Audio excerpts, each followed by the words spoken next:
Welcome to Paranormal Palace Radio, where truth equals reality, and truth is often stranger than fiction. Hello everyone, welcome to Paranormal Palace Radio. Joining me tonight is going to be Rita Louise, and that's a Dr. Rita Louise actually. Her website's www.soulhealer.com. She's also the host of Just Energy Radio, and she's also an author of several books, but we're going to be focusing on one called Man-Made, and I haven't actually read the book yet myself. However, the topic matter is one that I've done at least 20 years or more research or studying, either online, through books, on the TV, wherever I could pick up information at. So while I may not be particularly familiar with her book, pardon me, folks, I am familiar with the topic. And this should, I think, in my opinion, be a very enlightening and very interesting show. Rita's coming back to my show for about roughly the third or fourth, maybe even the fifth time. And I hope she don't get angry if I don't remember exactly, but I do so doggone many shows over the last 6.5 years. They're getting hard to keep up with. Hope she can understand that one, being her host. But yeah, at any rate, if you want to learn, if you want to come attend this show live and you're listening at YouTube or iTunes, you can catch us at www.paranormalpalaceradio.com. And you can also call in at 832-632-7904 if you got any questions. So, Marie, how you doing tonight? Rita, we were talking about you her. have Marie Jones in your brain. I caught myself. I am sorry, but how are you doing tonight, Rita? Well, I was like, wait, who are you talking to? I'm doing great. I am just doing excellent. And I'm so glad to get to be here with you tonight. Well, it's always a pleasure to have you on my show. I remember the first time you came on, I was still over at Blog Talk, and I thought we had a very fascinating hour that night over at Blog Talk Radio, and back then I had a lot more listeners live at the site than I do now, but I still have, about the same kind of listenership. They're just more of an archive commodity now than they are a live commodity, which are still, the thing is you're getting the word out, and that's what's important. Well, and, having my own show, I have learned the value of archives, and people don't really understand that, we all have lives. And so being able to be home in front of your computer or wherever you're tuning into a live show, it's like you really have to be committed to being there to check it out. And so the archives, one of the things that I love, and I'll, pitch for you and your listeners, is I love iTunes, and I love the opportunity to download, because then you can download it onto your phone while you're driving in your car and then Bluetooth it to your sound system, or I have like an auxiliary wire because I'm a little bit behind the times here, and I'll play shows while I'm driving to Starbucks or wherever I happen to be going. And so it's a great way to kind of keep yourself company, learn something, kind of like books on tape. You can learn something while you're going from here to there, as opposed to listening to music, which is, in my opinion, kind of dead time.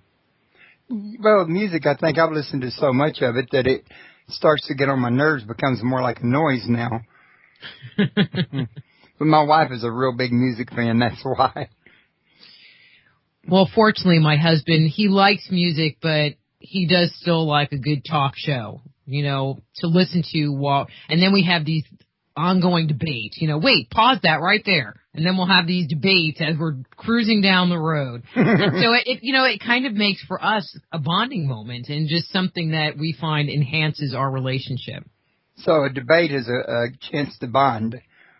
Well, it's not, a fighting debate. It's, well, what do you think about that? Well, this is what I think. And, well, but they said that. Yeah, and so we kind of get each other wound up. And what we think is a 10-minute conversation, turns into an hour conversation, sometimes a 2-hour conversation, whether we're at home or in the car.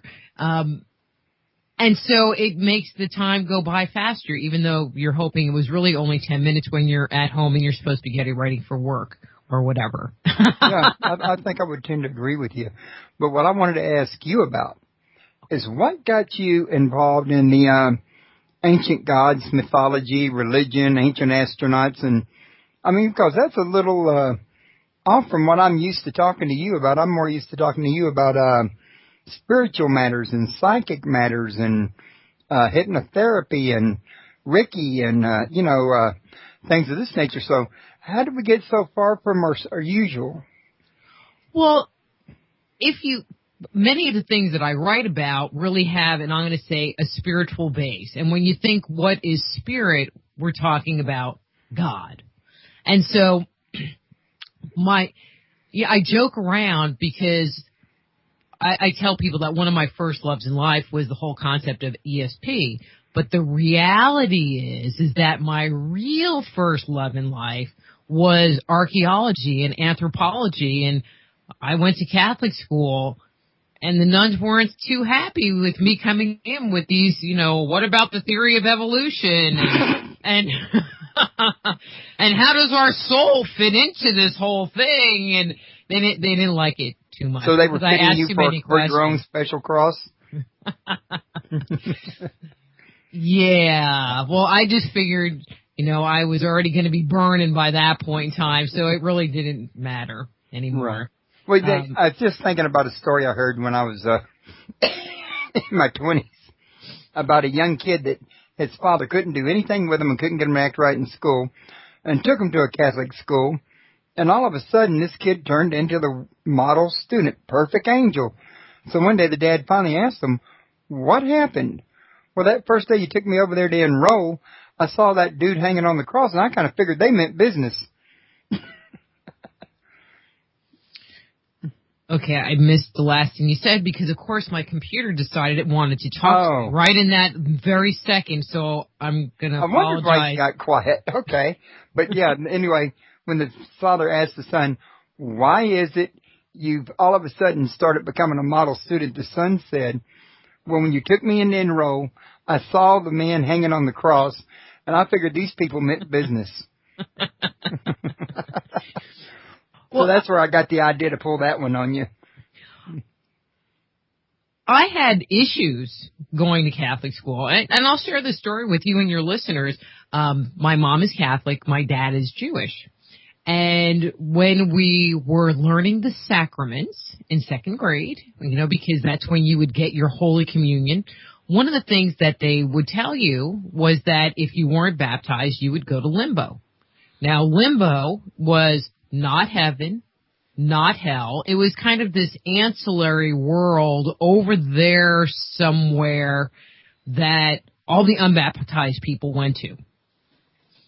And basically what that told me was I would never see my dad or my grandparents or my great-grandparents, who I had very close relationships with, ever again.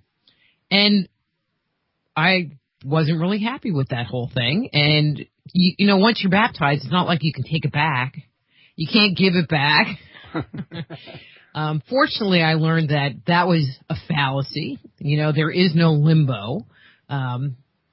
So it's all good now. But it started my quest into learning and it gave me permission to say, well, those are your rules, and I don't necessarily agree with your rules. And one of the things in man-made was we really had to take all of our preconceived notions and put them to the side. And one of the things we decided very early on in writing the book was that we had to take all of the stories that came from the Bible and put them to the side and not use them as our base of reference because they're too distracting and they try to occupy too much space and too much control of the storyline. So we moved them to the side and said, okay, what is everybody else saying? And let's get all of their stories organized. Especially since everybody knows the Bible side anyway. Well, and exactly. I mean, we do start off talking about the Bible side because people in the Western world are very familiar with it. But as we when it started chronicling the myths, one of the things we found out was that a lot of the stories that come out of Genesis and some of the other places within the Old Testament, I'm going to say the New Testament a little bit, we really didn't touch that too much, parallel what you find in mythology from around the world. And so it even validated what was being told in the Bible. It just had kind of a different spin. As opposed to having multiple gods, all of these personas were combined into two characters, God, who lives in heaven, and the devil, as opposed to multiple God characters. And so if you're reading the Bible and you take the current I can't think of what the word is, the current interpretation off of it and read it in a slightly different light, it really does make sense. If you read the Old Testament, you know, especially the Torah portions of the Old Testament with the word alien, extraterrestrial, not human, not God, in the place of God, the stories make sense, and the weird things that happen in the Bible, you know, make sense. Or Moses going on to the top of the mountain and having the thunder and the lightning and the cloud come down upon the mountain, and then God starts to talk to him, sounds like a classic UFO encounter.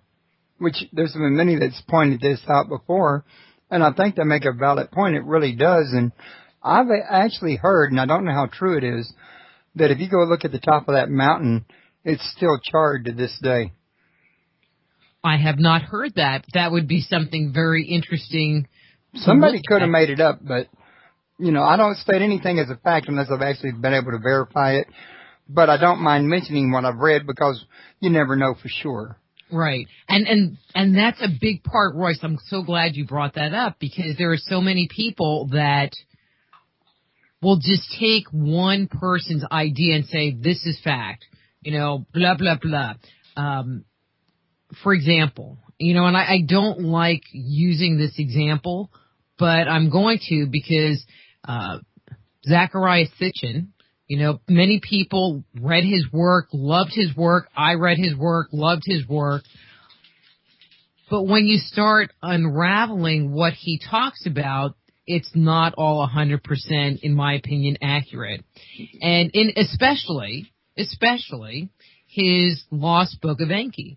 Well, you can tell his story is definitely biased, and I'm not going against him. I've read his whole work, and I really loved it, and I still do. Mm-hmm. The thing is, though, you have to realize it's not just fiction. Almost every writer out there colors things with their biases, and people are going after him like he's the only one.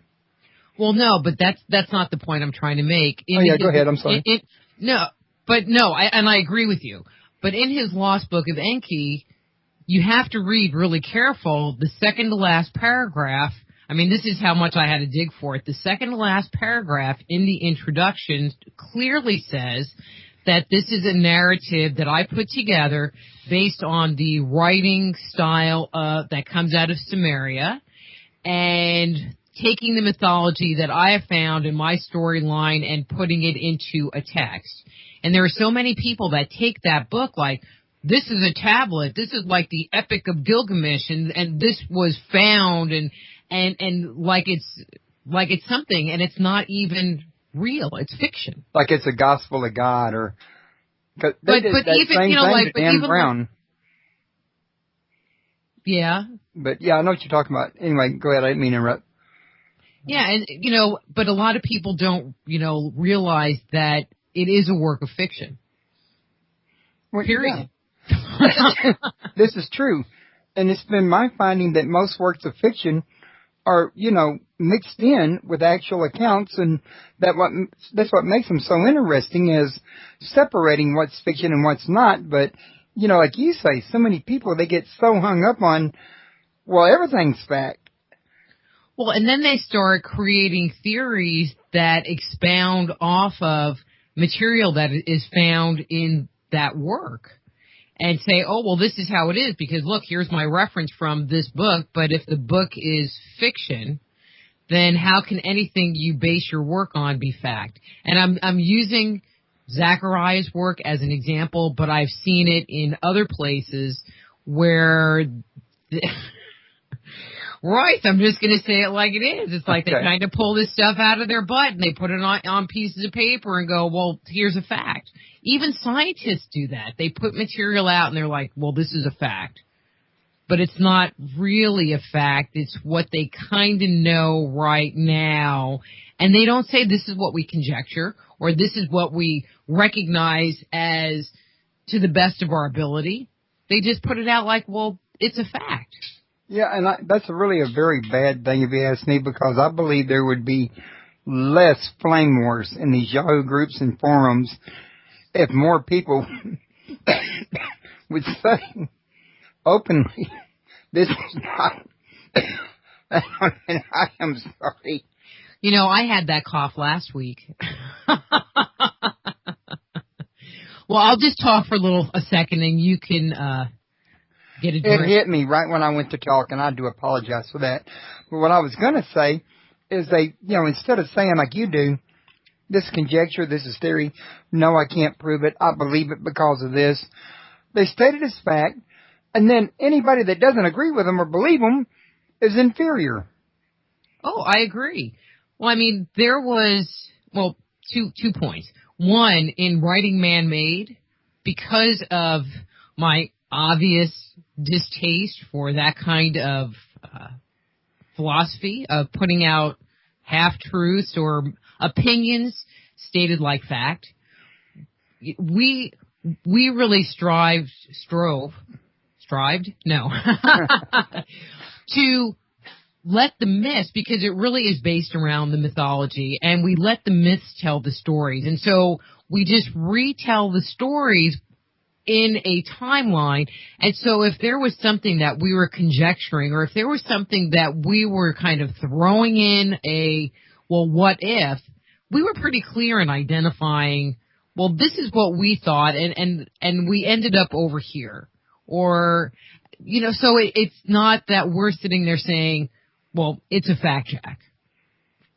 Can I give an example? Sure. One of the things that, everyone is familiar, like, with the Mayan calendar, and there were 5 cycles of time, and we're ending the 5th cycle, and so we will be completing one big cycle. Well, we had some issues because in some cultures they talk about 5 cycles of time, and in some cultures, like the Hindu culture, they talk about 4 cycles of time. And it took quite a while to reconcile why some had 5 and why some had 4. And one of the conclusions that we came to, and we're very clear this is the conclusion we came to, was in most of the cultures, all right, and explaining some of this is so confusing. In many cultures, they identify something called the Golden Age, quote unquote, the Golden Age, where everything was good and it was prosperous and things grew easily and there was no fighting, et cetera, et cetera, et cetera. Zip tippy. Correct. But in some cultures, that is actually the beginning of the events that occurred during the Second Age, not the First Age. And so some cultures actually leave off the dialogue of what happens in the First Age from their mythology. And so it became very interesting. And one of the things we found looking in Hindu mythology was that it was the end of the Great Yuga cycle. It was at, and I'm trying to come up with the number, but it was like 4.32 billion years ago was the beginning of the next big Yuga cycle. So not the one that is 400 4.0, don't make me come up with numbers. Not the one that we are now going in the Kali Yuga right now, which is a much smaller. They have cycles within cycles within cycles within cycles. But the big one, it's the new day of Brahma.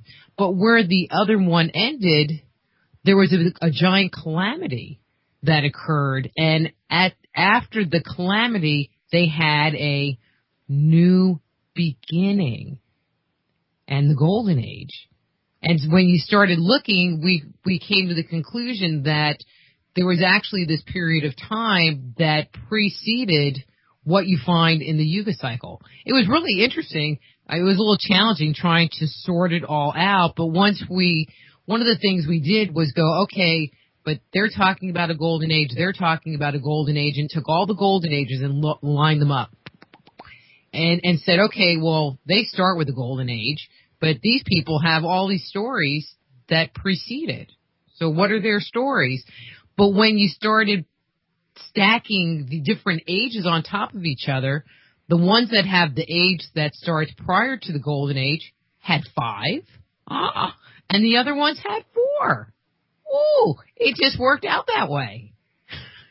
But it does go to show that, for the most part, all these cultures are in agreement, at least in concept, that every X number of years, there's a complete new beginning. That wasn't the inference that we ended up with, Roy. Oh, really? What we came to the conclusion of was, or the way the mythology reads, I'll state it as the way the mythology reads, is that a group of progenitor gods came to, and I'm going to say, a planet. And they set up shop, and I'm grossly summarizing the myths, okay? So, and I'm just kind of like doing a broad stroke across a number of myths from multiple cultures. And it looked like they were beginning to terraform this planet. But a calamity struck, and one group of gods that were a lesser group of gods actually revolted against the progenitor gods. In some stories it says they rebelled and were exiled. Some say they just left. But they left this originating world and went somewhere else. Well, when we started digging around, and this kind of has blown some people's mind, other people are like, well, yeah, we kind of thought that already. When we started digging around, and we said, well, what about Mars? You know, those faces on Mars, you know, do they have any connection to this whole thing? Well, when you start looking at the history of Mars, what they have found was at 4.5 billion years ago, Mars started within 2 million years of the formation of the planet, it already had created a environment that there was the ability to sustain life, that there was blue-green algae actually growing on Mars. There was water. And if that planet was going to house life moving down the road, it would have started in this early period. But then a calamity struck Mars. They were hit with a bunch of meteors, and about 4.3 million years ago is when this meteor shower thing started, which is interesting because that's when the new cycle, the new Yuga cycle, starts. And then not much after that, 3.8 billion years ago, life on Earth started, and no one really knows how. You know, we think the hand of God was somehow involved, and I don't mean the big God, the big G God from, you know, like the omnipotent creator of all things. You know, we're talking definitely more about the extraterrestrial little G God. But with their move and this group usurping control, we felt like, you know, again, based on the way the stories read, they created a new beginning. You know, like we're the new world because it was a new beginning. I have to tell you, it's like you read this book and you really have to put a lot of your preconceived notions aside, because we did, and when you do, you get a whole new picture. you get a whole new picture, but when you start looking at these coincidences, like, well, there's this and this and this and this and this, and you could say, well, that's a really weird coincidence, but when it's coincidence after coincidence after coincidence, as you move through time, it makes you go, okay, is that really a coincidence? Well, when you were making all these comparisons, a lot of people seem to be of the impression that most of the things that was done, at least after a certain point, was really originated from either Enki or Enlil. And especially when it came to the religions and the cults. Have you been able to ascertain if there's any merit to that or not? Well, they were some of the main people. They're, it's kind of like a corporation. There's the CEO, who was Anu, and I'll use Sumerian names, Anu, who was the CEO, and then Enlil was the sky god, and he was kind of like the administrator. Enki, what's interesting is Enki was the rebel god who actually broke off from the originating gods, if you remember your Sitchin, and set up base in the Abzu, in the watery deep. But Enki is also tied to, during his reign, it was a golden era, a golden period. And Enlil actually takes control of the planet from Enki. But they were the main characters that have been involved in everything that's been going on this planet, as far as I was concerned, or as far as we could find. Well, yeah, that's what I was trying to say, because I knew that Anu was the head leader, but from what I noticed, he was really only active at the very beginning, and it's like he went back to Nibiru and just left everything to the other two, and for them to delegate to others, in other words. Or at least that was the impression I got. And that storyline follows through around the world. That there was this god who had come in the very distant past and was not seen anymore, but he was the one who set up the rules, and it was the sky god, Enlil, job to enforce them. And so when you find stories that sound the same, and we found a similar storyline that came out of Australia, we found a similar storyline that came out of North and South America, it makes you go, okay, well, if everybody's saying the same thing, then it must be true. But, let me share a story that I think all of the listeners will be able to relate to, because if you're not familiar with Sitchin's work, this story, it's a biblical story, so, we know how much we like those biblical stories. Actually, I do kind of like them, but probably not for the same reasons a lot of people might. Well, I think they're good stories, and I think the Bible is, kind of, I read weird stuff, and I think the Bible is kind of an interesting read if you can get past the, so-and-so begot so-and-so, and that's a little dry. But when you read like Indian texts, like the Vishnu Purana, it reads pretty much the same. So, it's a very similar genre. But anyway, there's the story of Noah and his flood. And I'm sure you have heard, as well as I'm sure, most of your listeners have heard this, that there are flood stories that come to us from around the world. And so my assumption, we went into this whole thing with our own assumptions. So my assumption was, well, I have a flood happening in my house, and, there's a flood going on in New York, and there might be a flood happening around you, and there might be another flood happening in Europe, but my flood isn't going to be the same as your flood, which isn't going to be the same experience as the New York flood. Wouldn't you say? Yeah. If you were going to write a story about the flood that hit your house, your story isn't going to sound like my story. Wouldn't you say? Well, yeah, that's true. I had a preacher once tell me that if you have any 10 people view one incident and you went and singled them out one at a time and asked them to describe it, you get 10 different descriptions. Right, and But take that one step further. If you have a flood at your house and I have a flood at my house, our descriptions are going to be vastly different. Oh, yeah, because the floods themselves are going to be different. Right. But this is what we find in mythology. There is a righteous/pious/virtuous man who is warned that there is going to be an impending flood.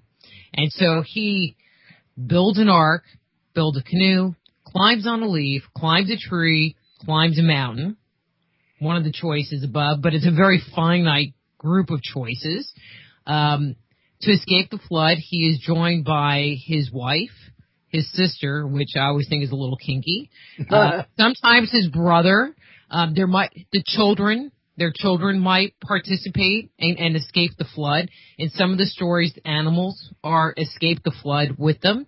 In some of the stories, a bird is released to let them know that dry land has appeared and they can come out of their boat or climb back down the mountain. Period. That's it. That is the flood story that you find around the world. Now, if my house was flooding and your house was flooding, they wouldn't even be close. Which tells me that they're all talking about the same story, the same flood, but the names have changed and, like he climbed a tree, that one climbed a mountain. And I don't think that those little details are all that important. Well, see, part of what I'm noticing in all of this also is that there's so many of these stories that you would expect to be more different than they are. Mm-hmm. Well, and it was that looking up and researching the flood story that really got us moving forward, because one of the things we realized that in biblical terms, the flood story really comes kind of late in the narrative. There's a bunch of stuff that happens before the flood. And so we decided we needed to go back to creation and come forward to see if we were going to find this consistency of mythology starting at the beginning of time. And where we decided to leave the book off is just after the flood, because it's not much after the flood that civilization sprung to the forefront and we had writing and we were now documenting our history. And so there was no need to keep the oral traditions that had been passed on from generation to generation to generation anymore. Yeah, and even back then, you got to remember when the Bible was written, it wasn't even written during the time it was actually happening. It wasn't until, about 1200 BC or so when Moses come around. And even then, that hasn't been proven, and there's doubts that it was Moses who wrote that. Mm-hmm.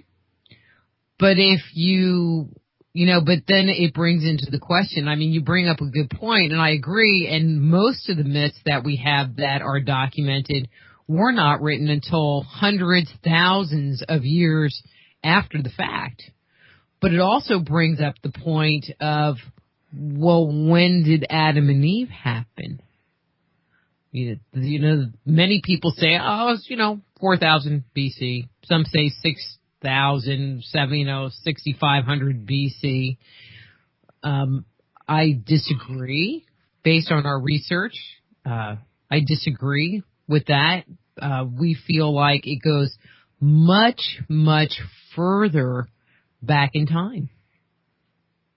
Well, yeah. In fact, Michael Tellinger recently found what he thinks is Enki's Abuse you were talking about earlier, and he says that he's got it dated back to 250,000 years ago, which would be, like you said, much, much, much further back. I love Michael. but we go back even further. Do you want to know how far? Sure. And I'm being extremely conservative here, okay? Just because to go back further than this, I have to kind of go through this whole process. But we believe that the stories that we get regarding Adam and Eve actually go back at least 1.5 million years ago. Whoa, that is a ways back. Do you want to know why? I am kind of curious, yes. I feel like I need sound effects, like boom, boom, boom. Hold on 1 minute. I can actually oblige you on that. Okay, hang on. I seldom ever use them, but I do happen to have. I don't think that was the one you wanted. No, you don't hear it? No. All right, well, let me try this one. You don't hear the clapping.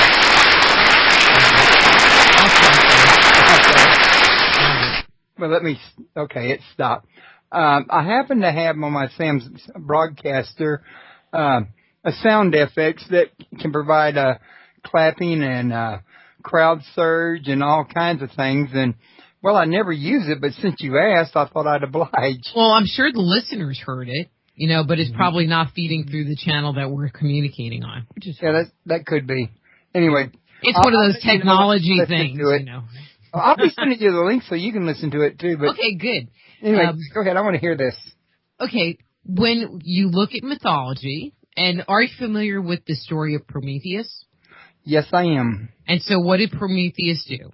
He gave mankind fire. Right? Right. Okay, so if Adam and Eve were 6,000 years ago, well, we already had control of fire. And so why would Prometheus need to give mankind fire? We already had it. In the same vein, we find myths that come out of this very early period talking about, actually there's one that comes out of the Bible. When Adam and Eve are kicked out of the Garden of Eden, God makes them, and this part just blew me away when I was turned on to this one phrase. He made them clothes out of the skins of animals. Now, when did we wear clothes made out of the skins of animals?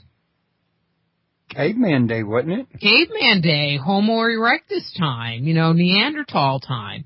And so where all of these things converge, the use of fire, us starting at the beginning to wear clothes, where we have some kind of a culture that, culture identifies civilization, and it identifies mankind as being separate from the apes.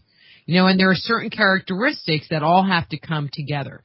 The control of fire, our ability to walk upright, being hairless, our ability to communicate, all of these things all merge minimally at that 1.5 million years ago.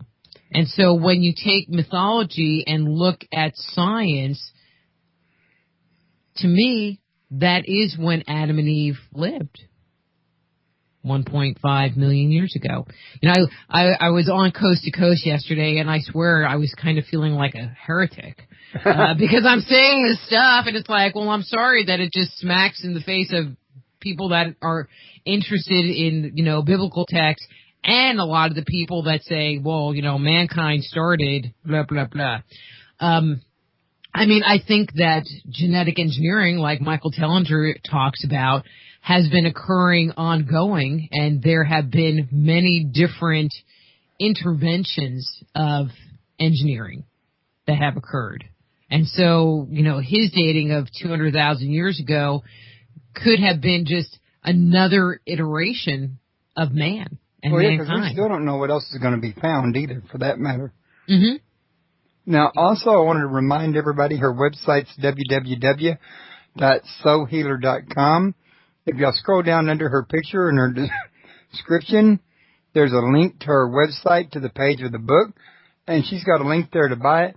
And I notice you're not selling this at Amazon or Barnes & Noble, so you're only making it available through your website. Am I correct? No, it's on Amazon and Barnes & Noble. Oh, it is? It was a very late arrival, but it is there. Yeah, it's only been on the page, the site, maybe 2 weeks. But it is there. I did check. Okay, so it probably wasn't there when I put this description up on the website. That's why I made the mistake. Well, I'm glad you let me know that because I can correct that now. But one of the things, and this offer is expiring tomorrow because we did a pre-order event, and decided to keep the opportunity open till the end of the month, which is tomorrow, Halloween. Happy Halloween. Where we are offering free shipping on all books that are ordered directly through us as opposed to Amazon. And here's the big and, drum roll, they come signed by me and my co-author, Wayne La Liberty. Yeah, and I wonder if I should have invited him to come on here with you, or... He's at work. Okay, well, he's always welcome to come on the show, and, in the future if he'd like to as well. I know he likes to push me out and go, here, you go talk. You go talk. I'll just, do this other stuff. I wouldn't do you like that, would I? Well, no. Well, that's what he says to me. Is it? Yes, it is. It would be very interesting. One day I'm going to have to just get him on the air and let him be in the hot seat for a while. Well, now, according to this, though, y'all do track the movements of the gods during the time they walk the earth. How far forward do y'all track those movements? I mean, into the Israelite and the desert days, or further forward, or? I mean, where the narrative of the book ends is just after the flood and the rise of civilization. Basically, the rise of civilization. So about, 3500 BC is where we decided to take our leave. And it doesn't mean that we didn't bring in stories that came from more, like Moses, obviously, was after 3500 BC. You could do a whole show on Moses by himself. Yeah, no kidding. I love Moses. I mean, I just love Moses. Yeah, but I hear he's not all he's cracked up to be or who we think he is. Well, I don't care. Somebody did this thing, if you could have anybody come over for coffee to your house, on the entire planet, anytime, anywhere, who would you have? And that's who I wanted to have. I wanted to have Moses to find out what really was going on top of that mountain. I was just thinking the same thing, because it wouldn't matter if he is Osiris, if he is Akhenaten, or if he is Moses. If he could and would answer the questions, then the rest of it wouldn't really matter. Mm-hmm. Well, and I think it would just be cool. So, anyway. Well, I think having any of those personages would be cool if you could. But I was going to say, you've crammed an awful lot, it seems like, from the beginning to, say, the Tower of Babel or just before. Are y'all leaving room to do a series here? As far as bringing it forward in time? Yeah. That's something that we looked at. Actually, we had talked about bringing it into contemporary ufology, but it seemed like it would take away from the point we were really trying to make with this book. And so we've talked about doing a book. I mean, we ended up with so much material that we never used in the research. I mean, one of the things that I wanted to do a book about, we're really undecided right now, because this book literally released 2 weeks ago. I mean, so, and then it's been nonstop. I really want to do a book on the subterranean realms, and the gods of the underworld, which is really what this book started off at. And, so the whole Enki idea, and his role with mankind and his abode, and there's a lot of material. Never got to it. But anyway. Yeah, I hear that there's supposed to be a lost city of the gods underneath the sands of Egypt somewhere. Well, one of the things that we feel pretty confident, again, this is conjecture on our part, was that the gods that walk the earth, they really didn't live on the earth. They either lived in their sky homes, they lived in heaven, they lived under the water in an underwater realm, and then bringing that into contemporary ufology, it would explain the USOs that are being experienced now. And one of the biggest ones is that they lived in these underground places. I mean, the stories of the underworld, you read the Book of the Dead, and it's about going to the resting place of your soul and becoming a god. But when you read it, it reads more like other stories that you read of individuals trying to get into the underworld for one reason or another. Like Gilgamesh, he tries to meet the Sumerian, and I'm not going to try to say his name because I can't pronounce it correctly, the Sumerian Noah, to find out his reason, how he got immortality. And to get down there, there were some challenges. And you find the same thing in Mesoamerica. These two brothers try to get down into the underworld, and they have to solve these puzzles and make it through these challenges in order to get down there. And you find the same in the Ramayana. People go into these caves and they open up into these, cities, these underground cities. And I think, when you talk about places like Dulce, New Mexico, and I'm not a big ufologist, that's one of the ones I know, but I know that there are other places where they suspect there were these underground bases.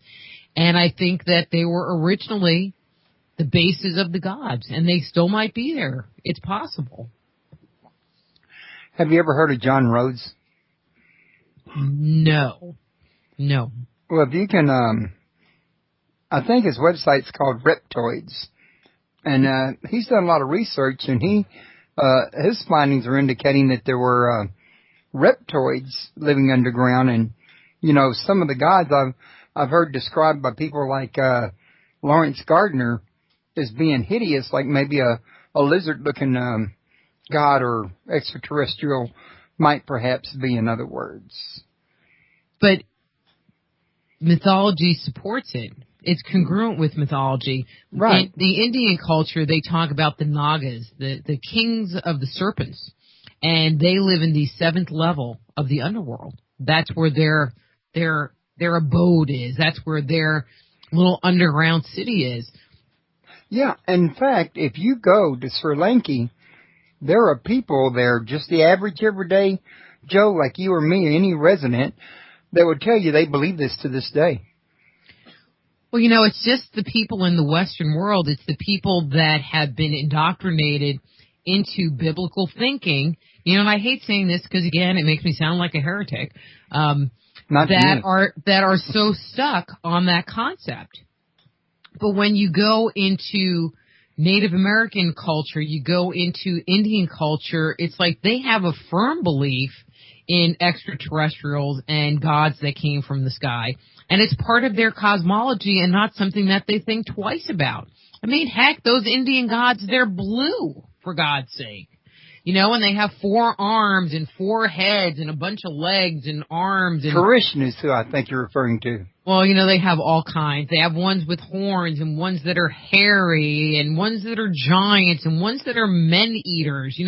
They have all kinds of stuff.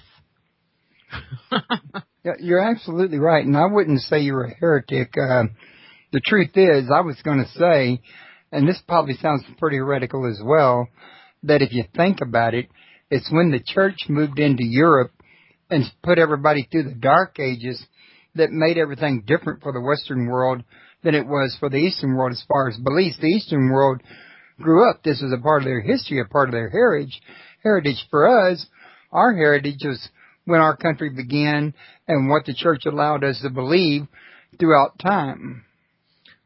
Or else we would, have to suffer the consequences and maybe die. I mean, think about how many people died for their heretical beliefs because they thought something or said something that fell outside of the Bible. Well, yeah, in fact, Robert Bauval and Graham Hancock have a book out called The Master Game Plan that goes all through history about the spiritual teaching versus the material teaching, and how the promulgators of the material teaching has been persecuting the teachers of the spiritual, and the kind of torture that these heretics actually went through during the Dark Ages. And some of the things they described was, well, I know I sure as heck wouldn't want to have to experience it. Well, I don't know if you believe in past lives, but I think I've experienced it.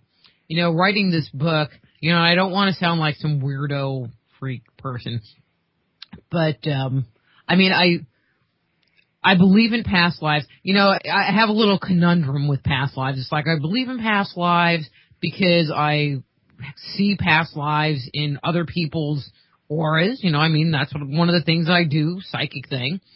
I have had past life recall of my own, even though there's this little part of me that still is not 100% congruent with the whole concept of reincarnation.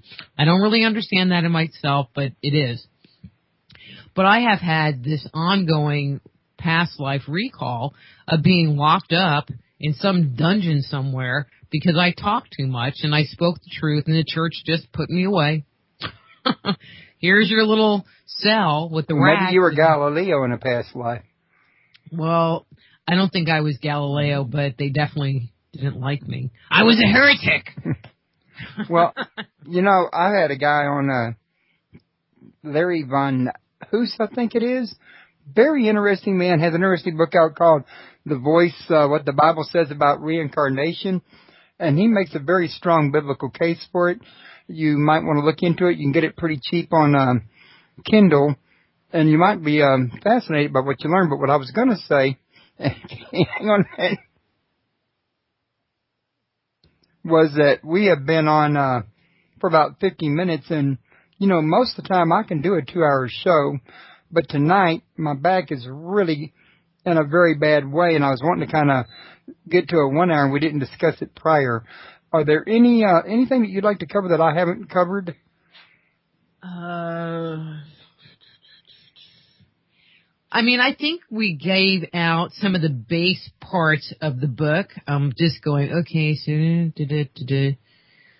I don't know. I'll leave it up to you. I mean, if you're not feeling good and if we need to wrap early, I'm fine. I'm feeling pretty congruent, like we had a good time together and it was well spent.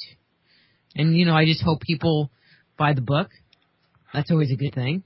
Well, I was actually wanting to ask you to come back on a day when I wasn't having such a bad day. You know, we recently had our drop in weather, and I think that cold air's getting into my bad disc at the beginning of the cold season and giving me a conniption. But, I mean, I've got a show tomorrow, and I got to figure out how to get through that one. I don't usually do 2 shows in a day, but tomorrow's my Halloween bash, and I'm going to have Linnea Lee and a couple of her friends here, and Victor Rossetti, and he does voices. He does the voice for my intro, in fact. Mm-hmm. You might want him to do one for you. He's a very reasonable person. But, yeah, I would love to have you come. As a matter of fact, I always like to have you on my show. Well, you know I would love to come back, you know, so don't worry about it. We're good. Okay, thanks. I really do appreciate your understanding with this one. I knew we'd had this thing scheduled, and I didn't want to reschedule, especially this, you know, close in, and I knew I'd be able to make it at least through an hour. But let me ask you this. How do you do on Saturdays at 1? I could be available. I mean, it really depends, you know, because between, you know, the end of September and November, it's showtime. And so like this weekend and next weekend, I'm pretty much booked up. You know, we just need to talk. Okay, we can do that. Because, you know, with the release of this new book, I'm doing a lot of speaking and blah, blah, blah, which is the weekends. So. Okay, well, listen, we can talk about that because it's a lot easier also on my listeners to do a 2-hour show on a Saturday than it is on a Tuesday, because a lot of the people that listen have told me they don't want to stay until 10. They want to go to bed. So I was thinking if we had any listeners live, you know, it'd be easier on them if we did it on a Saturday. I've been thinking about scheduling my show because people have been telling me that. Well, that might be, you know, a good thing if, you know, I just got to where I just didn't worry about the live listeners or not the live listeners, you know. Right. Well, I can understand why. Well, for now, though, do you have any last-minute thoughts? One of the things, which I didn't bring up, which I should have, and one of the things, you know, and I'll do this as a parting thought, that we discovered or we came to the conclusion in writing this book was that the stories that come down to us in myth really aren't our stories about the gods. They read more like the gods' stories about themselves. when you look at the myths and see how they talk about man and mankind, we're really just a footnote in the story. And so if they were our stories about them, they would read different. They would have a different spin on them. And so from that new perspective, I think it gives them more credence. Because it's their stories. It's coming from the horse's mouth. It's not us making stuff up or trying to fill in the blanks. It's us writing down as fast as we can what they're saying.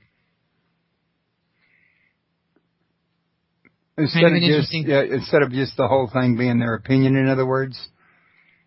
Well, I'm talking about the chroniclers and the bards that shared the stories, of the gods.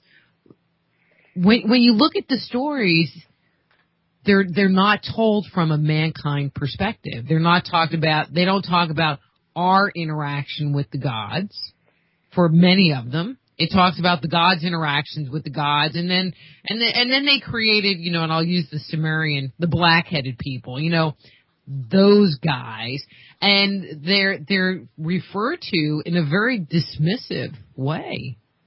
Well, if we're the black-headed people, why would we write about ourselves in a dismissive way? It doesn't make any sense.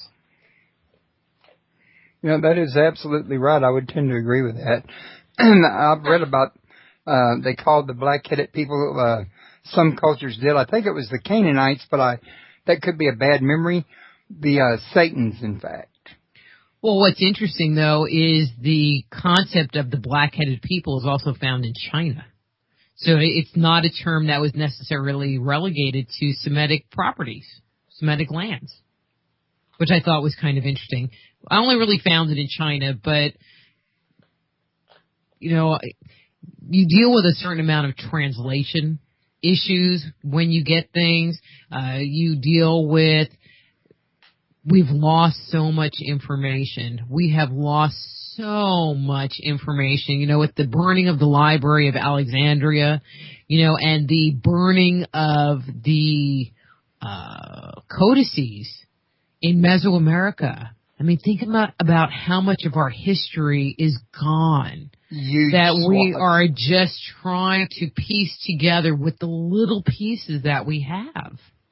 Yeah, the good news is, though, every time you turn around, more and more of it's resurfacing. Recently, archaeologist named King come up with a new part of or translated a new part of the Nag Hammadi that indicates that Jesus did refer to Mary as a wife. And nobody's doubting the authenticity of the text or the script. They're doubting the interpretation or the understanding of what was said, in other words.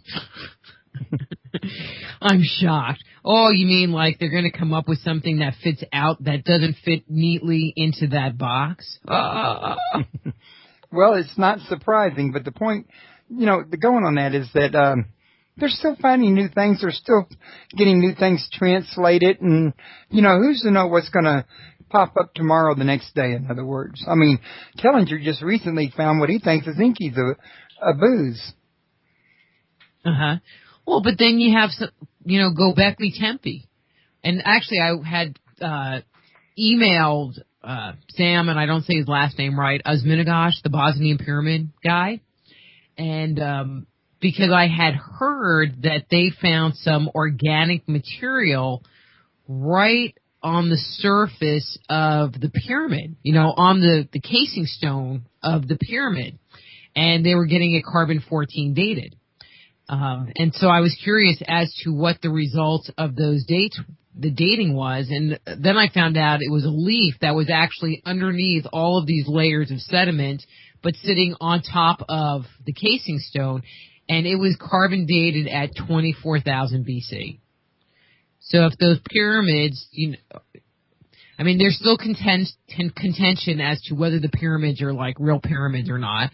So I'm not even going to start down that road. But if they are, we'll just say if they are, and this leaf material was deposited obviously after the pyramids were built, that says that those pyramids are minimally 24,000 years old. Yeah, which puts them before the days of Khufu. But it puts them before the flood. Exactly. No, it doesn't. It puts, based on the Sumerian Kings list and some of the other texts, Monteo, texts that come out of China, roughly speaking, the flood occurred somewhere between 32 and 37,000 years ago, according to those texts. Yeah, I mean, the Sumerian Kings list puts it at 34,000 years ago. Okay, I wasn't aware of that, but that makes a lot of sense, which mean it doesn't necessarily put it before the flood, but it's still... No, that is the dating that they give for the flood on the Sumerian Kings list. Wouldn't 24,000 years not be as far back as 34, or am I misunderstanding? Oh, no, but that was the leaf. So if the flood happened... If the flood happened before, maybe the pyramid was not in use anymore by the 24. That's possible. And, and was now being covered up by dirt and debris. That was kind of where I was going with that. Okay. That's very well possible. But it still shows that the standard that's believed today is not, what's really happened. But I'm going to go ahead and call a wrap on this one, Rita. Okay. Again, you have been a fascinating guest. I've always loved to have you here. And I'm going to be in touch with you, as always. And we're going to get you back here.